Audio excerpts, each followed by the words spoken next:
Hey, it's Dominic Ajakovic, and you're watching Light the Fuse Wrestling Podcast.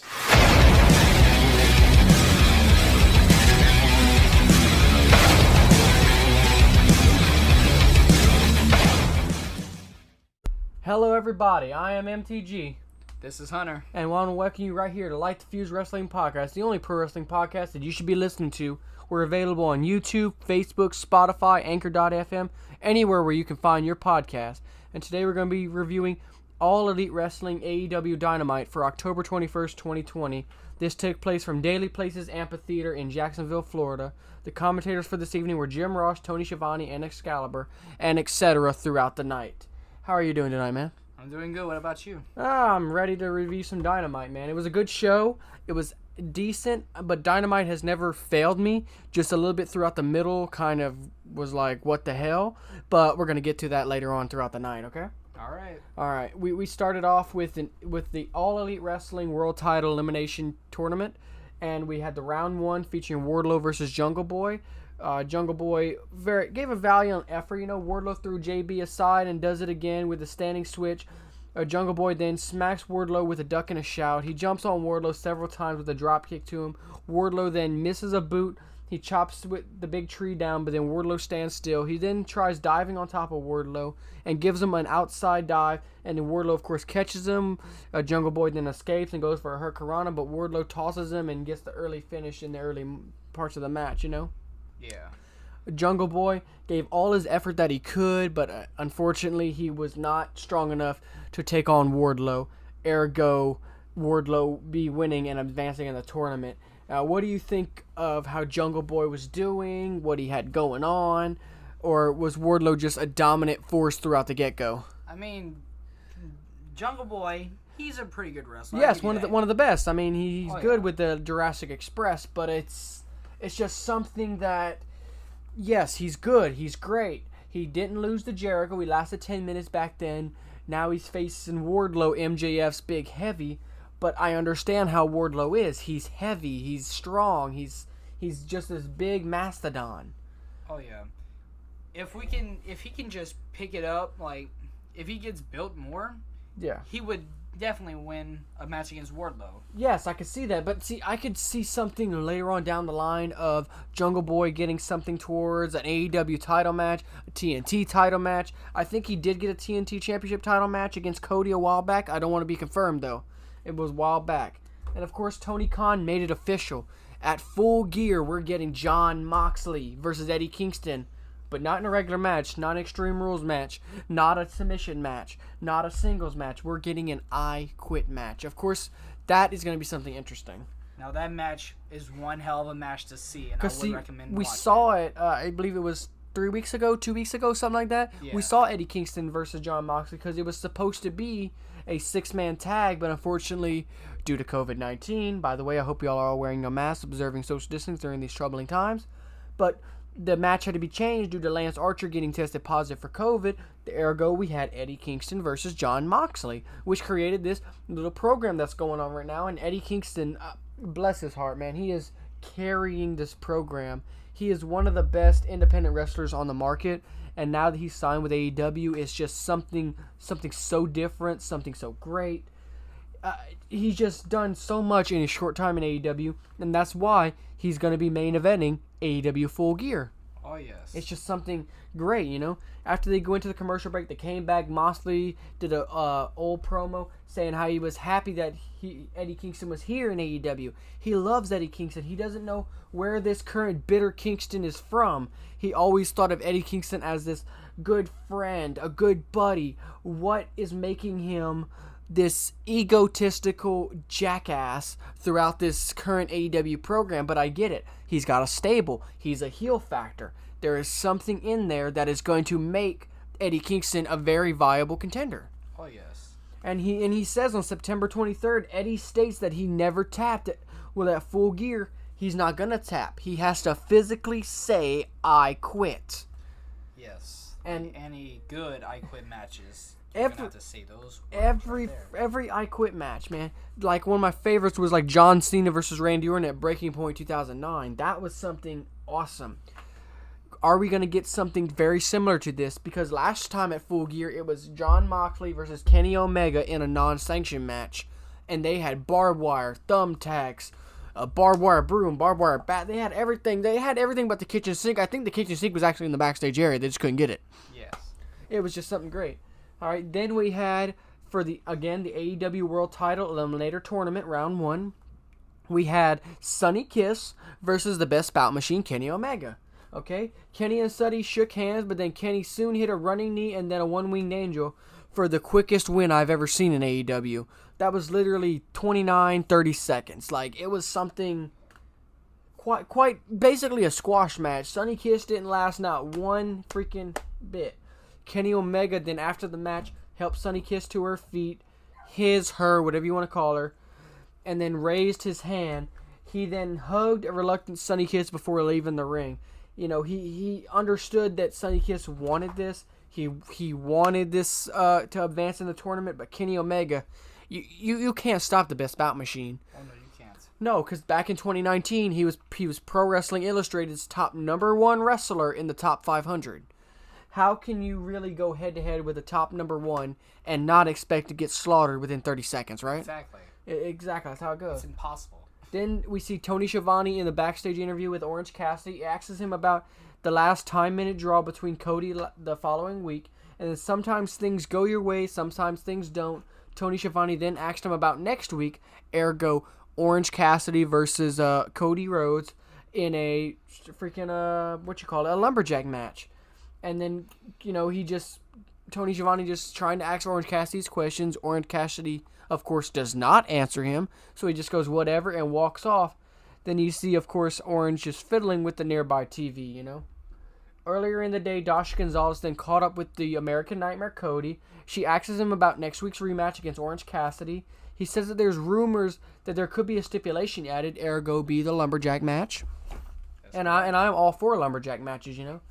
Dasha then notes about Cody gaining 14 pounds of muscle. He must have been up in the gym for a good little bit, you know. Oh, yes. And then Arn Anderson says he's quote-unquote swolled up. Ergo, he was in the gym. Cody is happy about the Observer tonight. And then we see Eddie Kingston. He's laughing about Moxley, but then he wants to talk about his family. The Lucha Bros, unlike Mox, he doesn't forget about his family. He says that they're going to tear the house down. Butcher and Blade will advance in their tag team match. Whatever Mox said earlier is true, he said. You know, everything is true. But then he said he had to become a bitter, lying snake, and now he's getting a world title match because the only way to achieve ahead in the wrestling business is to finally turn heel and betray the people that you love dearest, right? Yes. That's the only way you can, you know? Because, all right, in your opinion, what do you think could happen? I mean, if Eddie Kingston would be a babyface trying to go after the AEW title right now, it's just going to be friend versus friend. It's not really going to progress in that manner, right? Oh, yeah. So how do you think, like, if Eddie Kingston for some reason was a face through this, how would this demeanor go through, right? How would it go?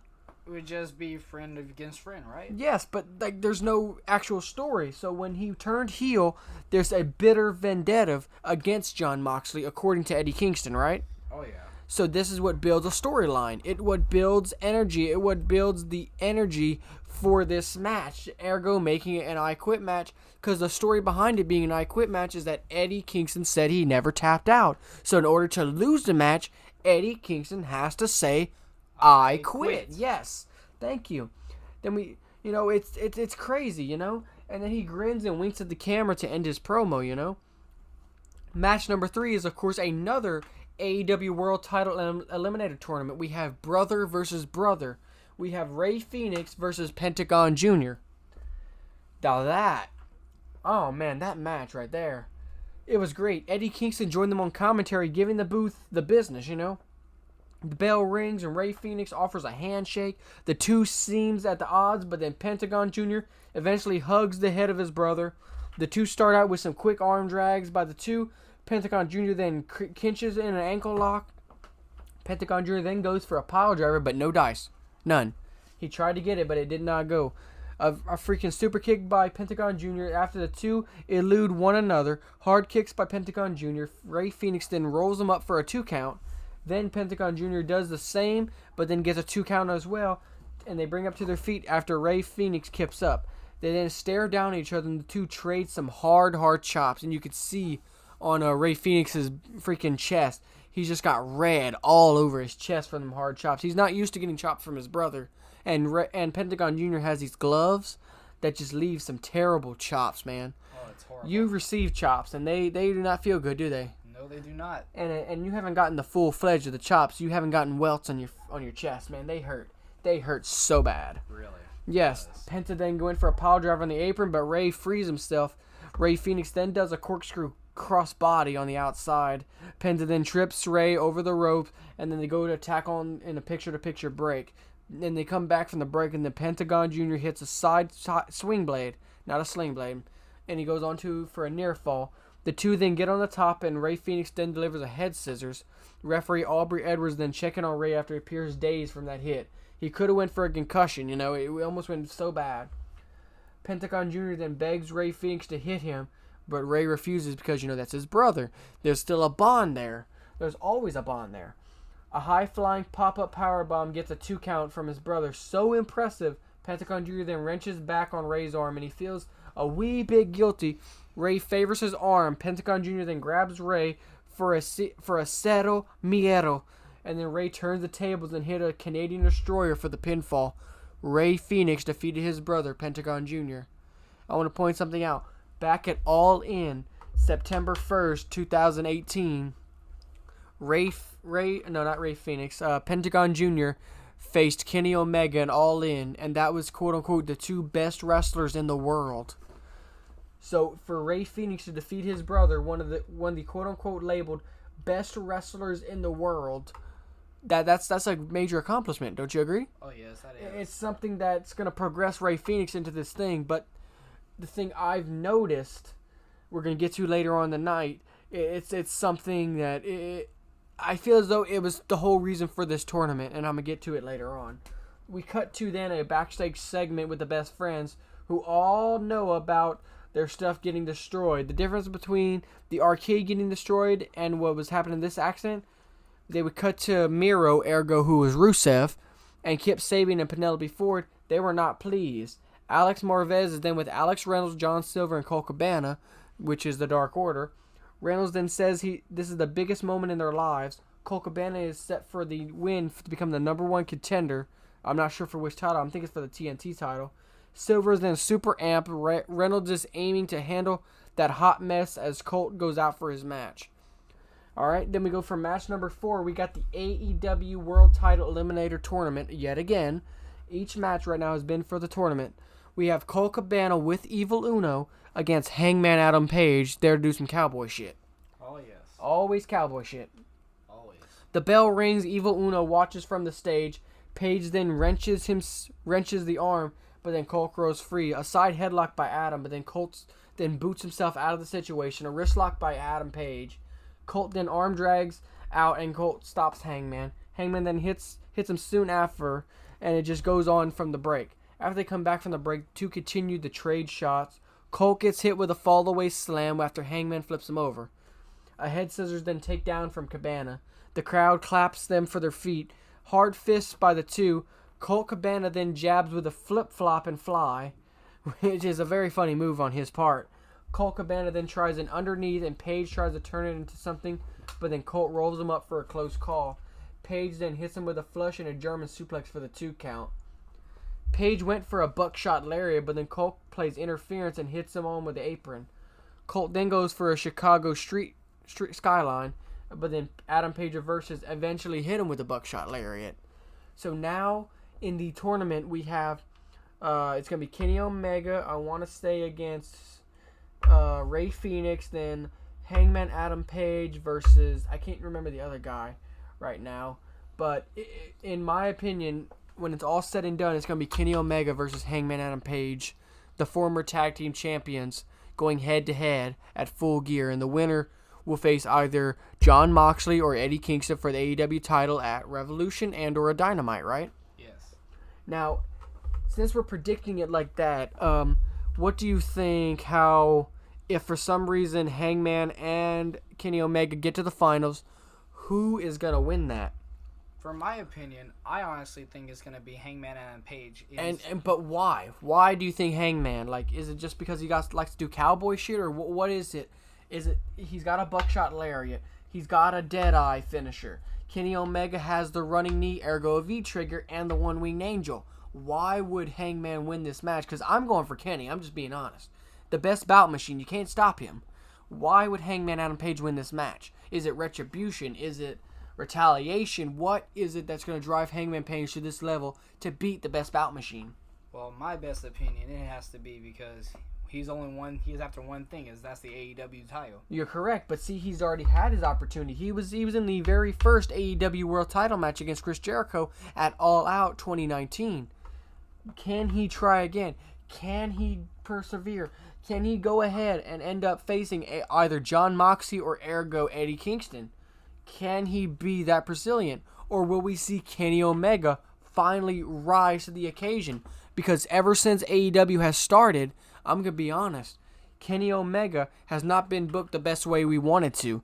And if you go to his time in New Japan Pro Wrestling, this man has been booked. This man has been booked the greatest. He was the IWGP Heavyweight Champion for almost a year. He beat Kushida Okada at Wrestle Kingdom. I don't want to be quoted on this, but I think he beat him. Either that or Okada beat him. But that was Dave Meltzer gave him a 6-star. You know how hard it is to get past a 5-star scale? It is extremely hard, man. A post-match, the Dark Knight then helped Colt Cabana to his feet. After they come back from a commercial break, Taz is on the stage. Him, Brian Cage, and Ricky Starks, they're on there talking about how they're going to stop all these people. He promises that Darby Allin, when he meets Allin again, he's going to put him in his grave. You half-painted little bitch. That is a quote. That is a quote. Then we cut to this steak dinner with Chris Jericho and Maxwell Jacob Freeman, MJF. One of the funniest promos I have ever seen on AEW so far. They start one-upping each other on their temperature levels of steak. First, Chris Jericho wanted a freaking 20-ounce medium well. Then MJF was going to medium. Then Jericho went to medium rare. MJF went to rare. And then Jericho went to freaking blue. Might as well just walk up and bite the cow's ass. I'm just being honest. Right. Just walk up and bite his ass. And then after they was talking about a meeting, they was going to have a town hall meeting to discuss if MJF would even join the Inner Circle. Max then says it's a can't miss opportunity. And then it's duet time. They sing Me and My Shadow. And what in the hell were we watching? I don't know, man. Between me, that was one of the stupidest things I've ever seen on AEW so far. It was stupid, but it was good at the same time. Like, MJF can actually sing. He can. I didn't think he could sing worth a shit. But we all know Jericho. Jericho. There we go. Yeah. We all know Jericho was in a band, Fozzy. Yes, he can sing pretty damn well. But it was just so random. I was looking at my computer screen trying to set this all up, and we look up and we just see him start singing and dancing, dropping the girls, talking about Moxley. They finish up and they both find their steaks disgustingly rare. They call for Thelma/Velma, MJF's version of Me and Shadow. And it was just, I don't know what to say about that. It was an old Frank Sinatra song, but I don't know what to say about that, man. It made my head scratch. It made me want more whiskey. I needed a drink after listening to that. We all did. Oh man! And thank God, after they came back from that, we had finally a women's match. Finally, we had Killin King versus Dr. Britt Baker, DMD. Killin starts off extremely game with some offense, but then Britt Baker stomps back. Killin then fires back, and Britt trips her up with a German-style pin. The 2 count. A flatliner in the middle of the turnbuckle, and then it ends up a ruthless Baker pulls her arm over the post for her boot on Killen's face. The 2 boots then take down Killen. Rebel then tosses Killen back into the ring, but then she kicks herself free from Britt's clutches. A sling blade by Britt Baker and a DDT and a fisherman's neck breaker and a curb stomp. Out of all things, Seth Rollins' move curb stomp. I don't think they even mentioned a curb stomp on announcing, but it was a curb stomp. It literally was. Oh, yes. The ref then tells her enough. Britt gets a surgical glove and then locks on the jaw lock, which is a mandible claw. Yes. You know, Mick Foley is not rolling. He's spinning in his bed right now looking at that. Oh, yes. But it's okay. Dr. Britt Baker won via submission. And it was announced that Matt Hardy will face Sammy Guevara in the Elite Deletion. Which, in my opinion, I think, if I'm correct, which is another Ultimate Deletion match, if you know what the Ultimate Deletions were, right? Where it's at the Hardy compound. It's a cinematic match. And hopefully AEW can put together this cinematic match in the same way that Impact and WWE put together. Because, alright, Impact had the final deletion, and then had Delete versus Decay. Then WWE had the Ultimate Deletion. If I may quote Matt Hardy, it's going to be a wonderful match. I agree on that. Hopefully AEW can put the production quality enough. So far they have.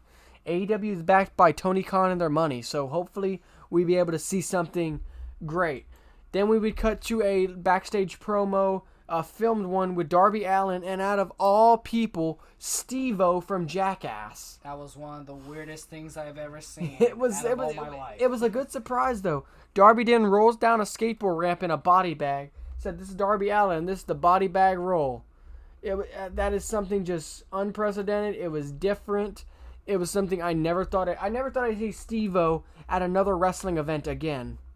It was so different. It was so awesome. But wasn't it first the WWE, then they switched over to AEW? Well, see, all right, Steve-O came out to promote Jackass 3, 2, something like that, and then Umaga came out and beat him up. But see, Steve-O didn't realize you're supposed to play dead, sort of, because it is a scripted show. You're supposed to play dead throughout that. He didn't know that. So Umaga decided to keep beating him up, and he said that was the most hurt he ever got out of all 4 movies of Jackass, because Jackass 4 is being filmed right now. So that was the worst he ever felt. God live his soul. Oh, yeah. Now we got the main event. It was a fatal 4-way tag team match for the AEW title shot. We had the Dark Order versus Private Party versus the Young Bucks versus Butcher and the Blade. FTR, which is ergo for Fuck the Revival, they was on commentary. Young Bucks then begin in control with all opponents, and it's not until Private Party gets in the ring when they do start giving a recipient of some super kicks, you know. They go to a commercial break, and then it's Silver and Quinn. Silver then kicks Quinn and goes on a Cesaro-like melee. You know how Cesaro used to do the uppercuts, Yes. and uppercuts? Yes. Yes. But then the Bucks break it up with a freaking super kick. Later on, the Dark Order then tries to double suplex Mark Quinn, but then he reverses it. They then hit Silly String on Reynolds. Yes, I said it. Silly String on Reynolds. Private Party then hits a Hardy Party on Reynolds, which is ergo a Twist of Fate. And they go for another near fall, but it's broken up. Butcher and the Blade then hit their finisher on Isaiah Cassidy, but the Bucks break that up once more. Nick kicks Silver and Reynolds before giving them a lariat bulldog and kicks them down Private Party before flipping on top of Butcher and Blade. They then hit a flipping pile driver and a senton on Isaiah Cassidy on top for a near fall, which is broken up.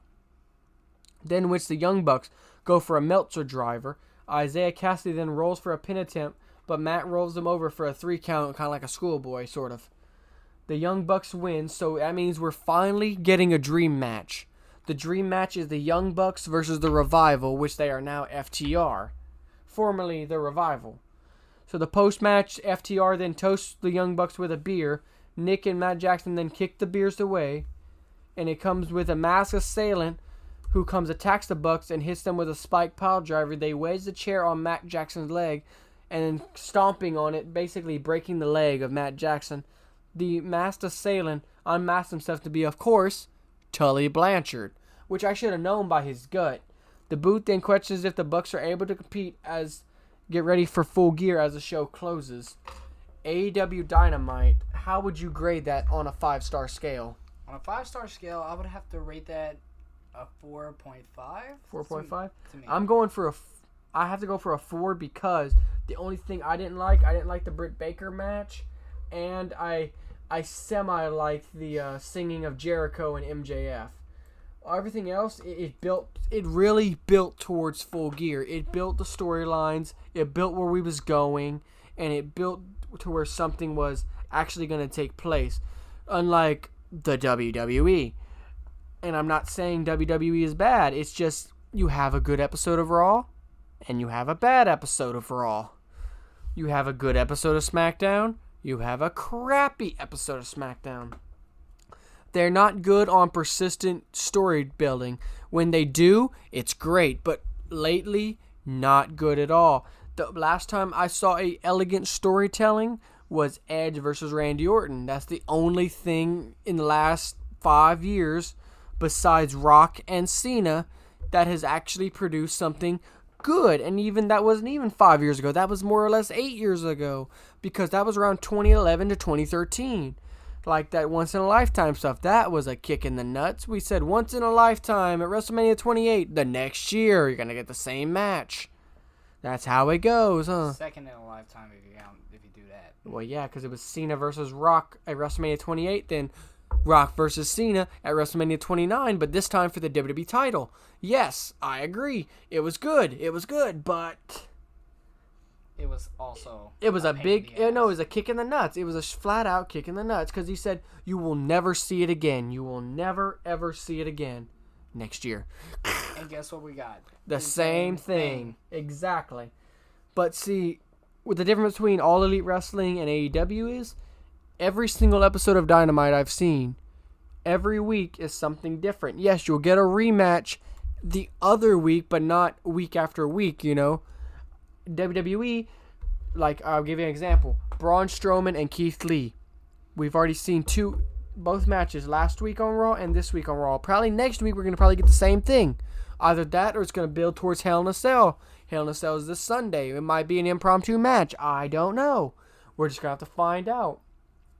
Speaking of that, they announced Jeff Hardy versus Elias at Hell in a Cell, which was pretty neat. We're going to see how that's going to go. Not a Hell in a Cell match, but it's something different, you know. But getting back to All Elite Wrestling, it has been officially confirmed that whoever wins the TNT title next week against Orange Cassidy and Cody Rhodes, they're going to face Darby Allin at Full Gear. Your thoughts of that? I mean, it doesn't matter who's going to win. It's going to be an awesome match. The same thing with Darby Allin, right? Yes. Because Darby Allin he's a scrawny guy. Yes, I will admit it. I'm a scrawny guy. But Darby Allin can wrestle. He's one of them people that's going to help AEW go to the moon. Yes, he's small. Yes, he's violent. Yes, he's deliberate. But that's what we love about him. Darby Allin is something that's going to bring AEW this legitimacy to this wrestling company. Same thing with Cody. It's just something different.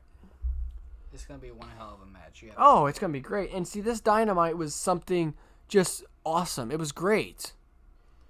But I would like to thank you for being on the show tonight. Thank you. I want to thank you for coming, give you some of your output and opinions. And I hopefully to see you again another time. Oh, yes. Hopefully for Raw. Maybe so. See, I will be doing this again for SmackDown, and I will be in the Thunderdome this Friday for SmackDown, so hopefully y'all will be able to see me. Again, all right, you can like this on Facebook.com/LTF Wrestling. You can subscribe on YouTube, YouTube.com/MTG Network. Follow us on Anchor.fm, Spotify. You can follow us anywhere where you get your podcast. I am MTG. You can follow me on Instagram at thisismtg. Follow me on Twitter at this_is_MTG. Don't forget, this is Light the Fuse Wrestling Podcast. Anywhere where you need a podcast for wrestling, don't forget, light the fuse and bring the boom. And anything you need to say before we go off? I am fine with all that. You don't have an Instagram, a Twitter, or nothing you need to share? Actually, I do have an Instagram. Well, where? Menard Hunter 8020. There you go. Follow him at Menard Hunter 8020. And hopefully y'all see y'all again next time. I'll see y'all for Friday Night SmackDown. Hopefully y'all see me in the Thunderdome. And I will see y'all very, very soon. Remember, light the fuse and bring the boom. I am MTG, and I will see y'all again next time. Subscribe, like, share,